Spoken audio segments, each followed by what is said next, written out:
So etong mga idol, anak ni 8th Division World Champion Manny Pacquiao na si Emmanuel Pacquiao Jr. ay inanunsyo na ang muling pagbabalik boxing ring. So according to Viva Promotions, ay nakatakdang lalaban si Pacquiao Jr. ngayong February 28 sa Amerika.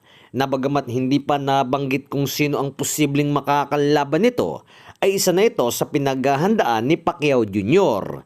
na ikalawa na itong mga idol sa muling laban ni Pacboy sa professional boxing. So matatandaan mga idol na huling napalaban itong si Emmanuel Pacquiao Jr. sa unang sampa nito sa pro boxing noong taong 2025 na nakaharap si Brendan Lally na nauwi ang bakbakan sa majority draw. So panibagong hamon muli ito mga idol para kay Jimwell Pacquiao Jr. Samantala, WBC minimum weight champion na si Melvin Jerusalem ay naitanong ito kung handa nga bang pumalag sa Japanese superstar na sina Oya Inoue.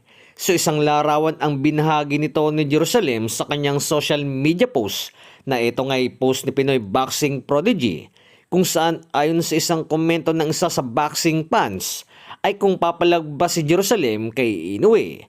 Nasagot dito mga idol ni Melvin Jerusalem ay kung sa parehong timbang ay lalaban nga daw ito kay Inoue. So medyo malayo itong mga idol dahil sa nalaban itong si Melvin Jerusalem sa 105 pounds at si Inoue naman ay sa 122 pounds.